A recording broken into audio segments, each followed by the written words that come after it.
You know it's bad when they compress the words and it's still so long. She's got a lot of qualifications. She doesn't like to be called an expert, but she sort of is, so anyway. She's here to tell us about Singapore math, which all of you are very familiar to some degree, okay? But I'll give it to you. Let's give her a hand, okay? All right. Thank you for being with us. Hi, very good afternoon to all of you here. It's a precious afternoon, especially after a long day in class with your little ones. Do you mind if we just go around so that I know roughly what sort of subjects you are teaching, and so I know what sort of math test I should give you later on? Just for you. I'm sitting next to the math Seriously, but that is the joy of teacher, right? You throw out a scare and you look at the reaction. Well, you know it's bad when all the teachers sit in the back. Sure. Like my name? Yeah, name Sure. and subject My area. name's Berg. I'm actually a secondary English and history trained teacher, so I have no maths expertise whatsoever. Great. But I've been teaching maths for the last 3 years, so it's always positive to high school students with special needs mostly, and now I think I'll be teaching to grade 1. Grade one? But we're working with preps as well, Oh, so okay. it's a little bit. So hopefully today, sort of prep you for grade 1. Well, any additional skills you can give me would be great. My name's Gary, primary school teacher, and here I'm doing English 1. English. Wendy, and I'm the nursery teacher, and I don't do maths. Math? I don't do maths. Oh, you don't do math. We only do numbers. Everything except math. But I'm nursery.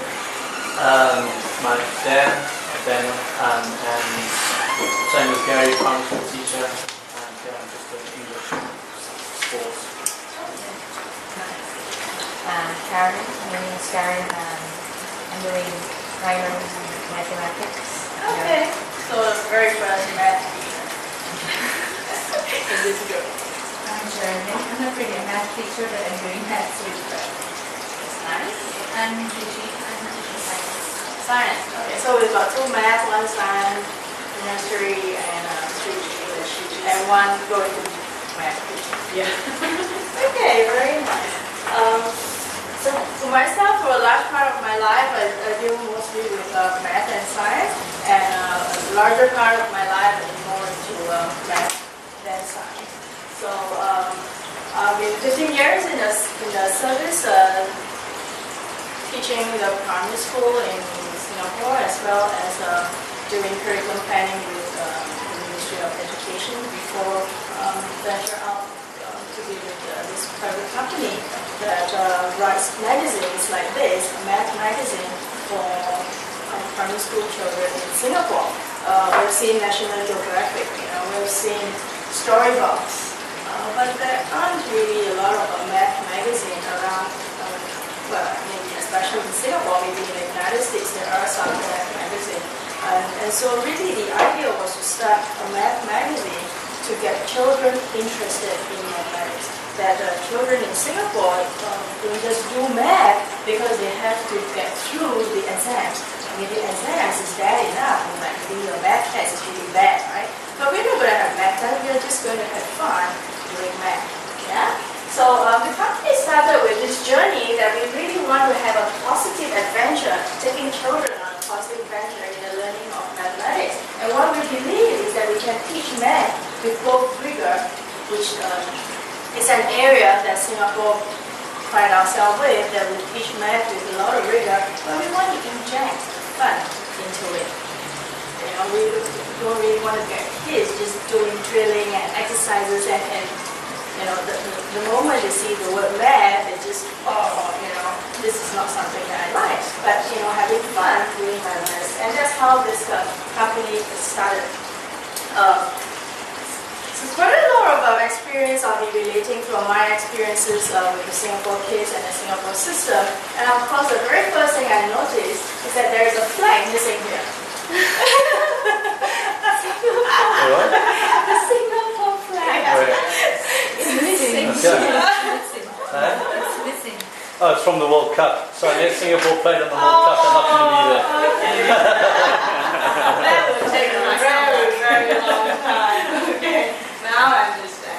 Okay, so anyway, Singapore Math Framework. This has been the framework that is guiding Singapore for the last 20 years at least, since the very first education reform started in the 80s. And the central to the framework is problem solving, which is pretty close to, if you come from the United States, pretty close to the core standards from the UK standards as well, where, it is pretty much a global focus to bring about problem solving through mathematics. And we believe that we can bring across math problem solving through 5 dimensions. Concepts form the foundation to the very first dimension. If there's no conceptual teaching, if there's no conceptual learning, there is no mathematics really. So what we believe is that math is not a set of skills nor formulas to be memorized. It is concepts, it's conceptual teaching, not as much as skills teaching. But to go along with the concept, there are 2 skills that's supporting the concept. On one hand is what we call the mathematical skills. Do you understand numerical concept? We have the numerical calculation, the algorithm and all this stuff, right? Geometrical concept, there are some geometrical skills that need to be applied, measurement skills or the calculation of angle skills. And then we have the other set of skills, which is this arm that's supporting the concept as well. And this is the arm of what we call the process skills. So there are 2 skills that's supporting the concept. And the process skill thing is what is bringing out the essence in Singapore mathematics, because we want children to be able to attain reasoning, communication, connection skills, thinking skills through the use of heuristics through mathematics. And these are the set of skills that can be applied to other disciplines as well. So this set of numerical skills are tied very closely to the concepts, the mathematical concepts. This set of skills are inherent in mathematics and can be applied to other disciplines as well.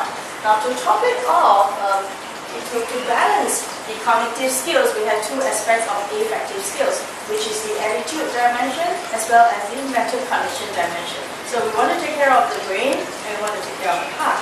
Yeah? And what comes through strongly through this set of magazines, we have it from primary 1 all the way to primary 6.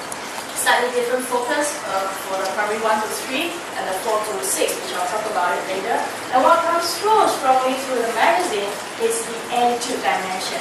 Right? We want to bring across the interest, the confidence, and the belief and the appreciation of mathematics through this set of magazine. At the same time, teaching children some meaningful mathematics. So it is not just having fun and running around the playground and at the end of the day, so what did I learn today? I don't know. So it's not that kind. They're having fun, we want to engage them, and at the same time learning mathematics. So we hope that is our belief, and that's what we want to bring across. The 5th dimension, which is metacognition, probably doesn't come through as strongly through the magazine, but that is one dimension which in the Singapore school, we try to get children to monitor their own thinking, we get them to reflect on their own work, and we teach them different skills on how they can check their work. Yeah. So I was saying that there are 2 series, our 1, 2, and 3 series, we call it Adventure in Math, and the 4, 5, and 6 series, Adventure in Solving. Games that we feature in our magazine, the strategic games and the mastery games. Strategic games to develop logical thinking, analytical thinking, forward thinking. Mastery games for kids to basically practice without even knowing that they're practicing. I mean, it's such a torture doing exercises. Pages and pages of exercises. They give you that look like what I got from you when I say I'm going to give you a test. Yeah? But when they play games, you realize that they are doing pretty much the same number of exercises, but in a much more engaged manner. And that's what we hope to achieve. So, teachers are hands-on people. Alright? If I tell you for the next 2 hours you're going to sit there and listen to me, you probably will just get ready your papers and your egg and start throwing at me. Yeah? So we're going to play a game. Okay? probably need to, you can get in groups of 3 if you like to, pair would be best. Okay. So this is one of the games that we feature in our Primary 1, Issue 1 magazine. It's called the Take the Last Counter game. Any of you played this before? On an iPhone app or something? No? Okay, great. So there are 15 counters. You put all the counters as shown on the game board. Each of you has a pack of counters, right? So it's 10 each. So somebody just contribute 5. You can use 10 of your friend's counter. You just need one sheet. So between the 2 of you, you just need one game board. And you use 15 counters. All these counters are yours to take back. Yeah, whatever you have taken that's on your table are yours to keep. Okay? We've got 10. Give me 5. Yeah, somebody just has to contribute 5. Oh, sorry. This is why I'm a professional development perhaps. So, simply, you and your friend will take turns to remove as many counters as you like from any one row. But the counters must be next to each other on that row, which means that you may remove these 2 from row 4. You may remove these 2 from row 3. You may remove all 3 from row 3. But what you can do is you cannot remove 1 from row 3 and 1 from row 4. Okay? So you can remove more than 1 from either of the rows. Okay? And to win is simply the person who takes the last counter, literally the last counter, will be the winner. Strategic. Okay?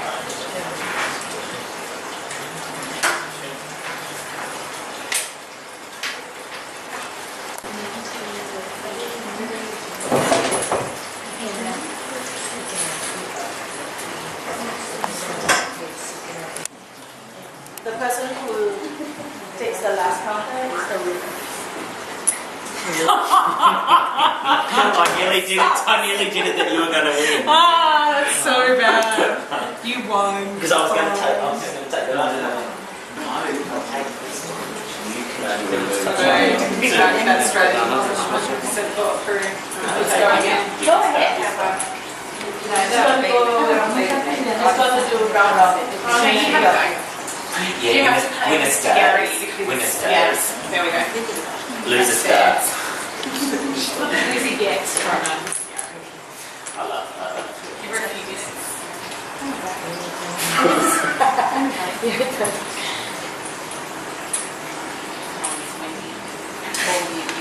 Can you take? I don't think it's a strategy No, to only think one until you get down a little No, bit. you've got to clear and then. But you see how it's 55 because it goes into the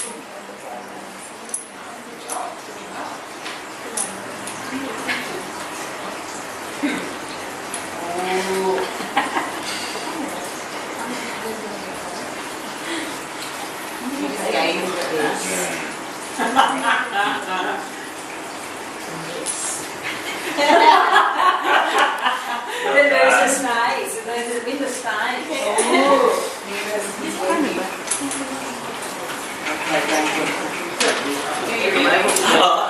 Oh! So your skills are sharp. Don't have to be fixed to each other. Yeah, not. And as long as they're on the same range, to get the most counters. The last person. It wasn't. To get the last counter. Yeah, So the person to get the last So if counter. I took all of those, then she would take all of those, Take that and then this. and then you would take those, and I'll take those, and you would take those. You can, no. Okay, so, actually Aaron. all right. So, and if I just took one, That's fine. And She can take.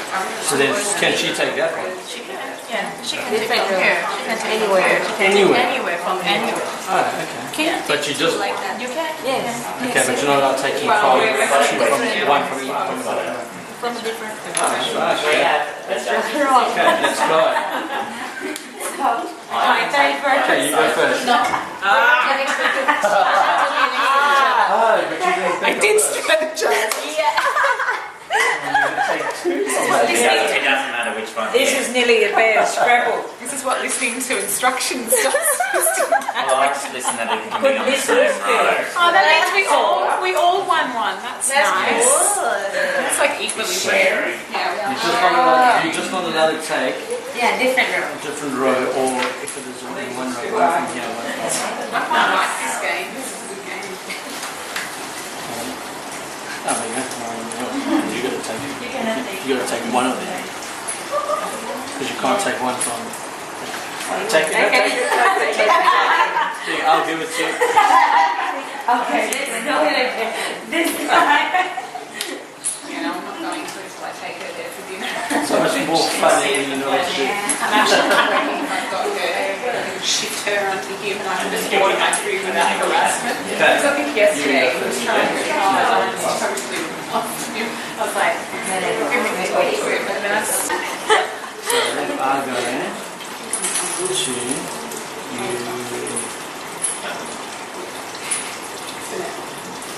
I didn't check the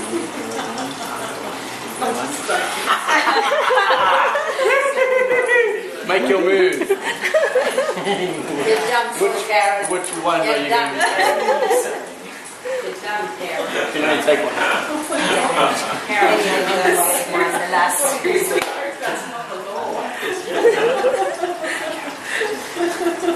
He just wants to feel. I just want to. I'm a competitive person. You know what?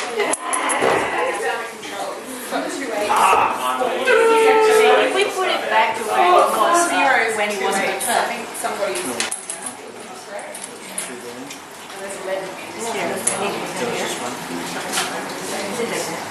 No, there were 7. Yeah. So you took this, right? Yeah, you took this and you took mine. Okay. Now, while back, and you have a chance now. One move and you will win.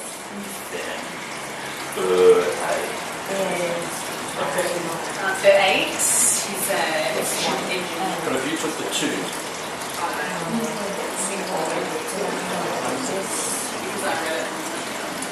So how did you win? Was he left 4, right? Whoever left with 2, then come back to you and you'll be the winner, right?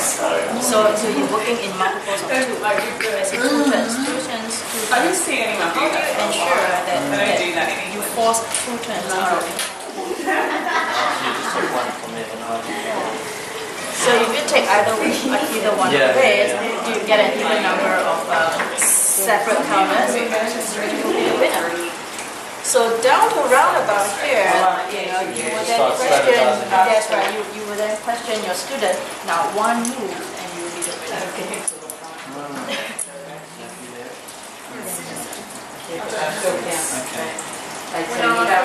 Okay, so Sorry.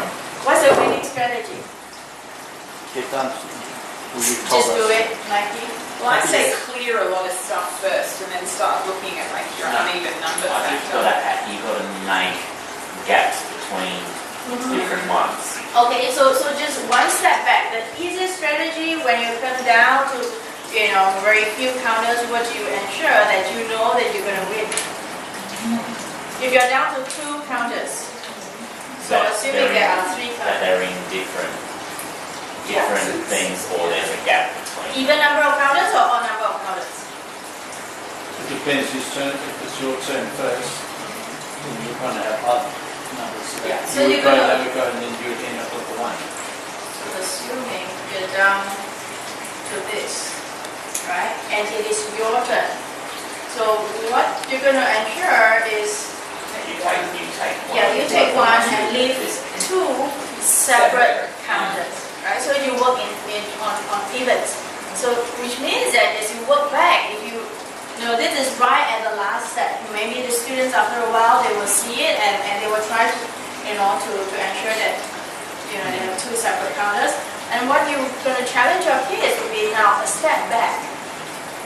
What would that be? If I'm going to have to be sure that you will be the winner when there are still more counters on it. How many counters would it be? Be 1 or 2, depending on the number. This is the closest to the winning, right? This is Yeah. closest to the game. A step back. 1. We have 1 or 2. You can't have one, right? You're gonna keep to even number of counters. I think if you've got, you don't want to leave like an entire row or any sitting next to each other. So That's true. So separate counters. So if you've got 4 sitting in one box, you're going to get rid of all of them. not Yeah. leaving. So you're not gonna do that. You're gonna have separate. Yeah. Yeah. So if you get a chance like this and it is your turn, now then your turn, you're gonna play to win. So that's the term that we will throw it to the kids. Now think carefully. One move and you're gonna play to win. Then the kids will not just do a random, oh whatever, you know. Oh okay, I can win. You mean this one step I can win that far ahead? So if they work it out, they're going to keep even number. They're not going to do this because this is considered 1 turn, 2 turns, 3 turns. They're going to lose, right? So they might do this. It's the same thing. If you work back another step, they might choose to leave 6 if possible. So if they are at a stage where it's like this. So even right earlier in earlier part in the game, they could be playing to win as well. But of course, you know, the first 3 games or the first 4 games is what all of us did. We just randomly pick the counters so let them have fun, right? Randomly pick it, I win, you win, all of us won 1, we're happy. And after a while you ask yourself, Pretty sad. is there a strategy that I can employ such that I will win? Yeah? And I think that is the part where we instill strategic thinking in our kids. And it's really nice to have high school teacher here. Do you think your high school students would play this? When I was working with special needs kids, we did a lot of stuff like this because they have to visualise and actually play with things to be able to solve problems. With a normal high school or middle school student? I haven't taught normal high school kids maths because I'm an English and history teacher. But Okay. yeah, in terms of problem solving skills, like strategy games, this is something which would definitely create higher order cognitive skills. And it's pretty easy to pick it up. Yeah. Yeah. When do you learn? Can a nursery children play this? Do you think it's easy enough? The first 6 months of nursery, you're actually building the building blocks of, because they come to me, most of them know the IDCs, a lot of them have got letter skills, 1, 2, 3, but what I do with them for maths is I change the numbers around so I know that they are recognising the number. So I don't put 1, 2, 3 in a row, I like 1, 9, 6, 7, 5, 4. Right. So that way I know that they are recognising, but they could not, that's beyond them of working out who could win and who could not. Oh, maybe at the nursery level. Nursery You may level. not go up to Now, this level, yeah, but but maybe kinder- they might recognize up to this level. But when you go into kinder, not the full set, but half the set, some of those little kinders will start working without. The nursery, no, because unless you've got a very exceptional child. But kinder, yes. But would they be able to do it randomly? I mean, the First of all, instruction they given just- to the kid. they Yeah, you know, yeah. we just tell them, okay, the person who picks the last counter is the winner. You just But to pick- explain to them that you can sometimes pick 2 or you can sometimes pick 1. Oh, that That instruction would be too much for them, where they could just take 1, somebody else take 1, take 1. Yes, I can do that. maybe. So the challenge is more of the instruction, not so much of Their listening skills. Yeah. Cool. You have fun? Yeah. I love winning. Okay. You love winning. I'm going to introduce another game. And this game you can actually download from internet. On the internet, I mean we call it the Meal Game Board. On iPhone app, it's called the Nightman Morris. Free app. Can play in the train. Okay. 2-person game. Each of this little blue dot is where you can place your counters, right? So in this game, each of you will have 9 counters. So you might just want to distinguish one of you will use a face-up counter, the other one will use the face-down counter. Okay. Okay. So you will put out 9 counters. So you can use your face down.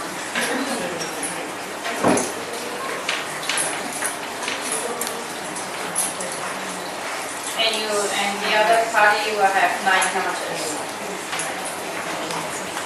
That's true. Okay? Can I do a Pretend I have 9 counters. Okay, whoever starts first, just put a counter in any of the blue dots. Yeah? Next person can put in any of the blue dots. The other person will put here. So what happens here is 3 in a row and you form a mill. Now 3 in a row along the black line. Alright, so this 3 is not counted. Okay, 3 in a row along the black line forms a mill. So I think naturally the opponent will put 2 blocks, pretty much like tic-tac-toe. Now what happens is if I form a mill, for some reason, he didn't block, and if I form a mill, this is a mill, I will remove a counter of your opponent. So I can remove this, or I can remove this. So once it's removed, it is out of the game. So your opponent will be playing with 8 counters, you are playing with 9 counters. Okay? It's like getting a red card out. Is when if you get a mill and you Yeah. move one of theirs, Yes. then is it your turn next No, or is it their turn? next Their turn. Yeah. Right, let's go. Are you ready? Okay? You can go first. Now what happens if, now assuming the white counter forms a mill now, right? Right? So the white counter forms a mill, so you can remove either of this. Now the rule is you can't break up a family. So you consider a mill as a family, so these 3 has to be intact, so there's only 1 counter that the guy can remove. So what if there's a move where you cannot remove one? Too bad. You just don't get to You move. just don't get to remove it, yeah. Yeah? But unlike It is it very doesn't happen. It rarely happens. But that's a good question, right? That's a good scenario. Now what happens when all the counters are in? You use, that we have used up counters, whatever that is out. You don't put it back in. Then we move on to stage 2 of the game, where you move your counters along the line, 1 step at a time. Okay, Can so we move diagonally? Is that no, you can't along the black only line, only along the black line. So I can do this. I move it back. This guy move it back, and I can move it back in. If I move it back in, I form a mill. And I can take out. Who do you think I will take it? The middle one at the top. I will take this. Yeah. But if this guy remains here earlier, then I cannot break his mill. So that is something to think about. Okay? Go ahead.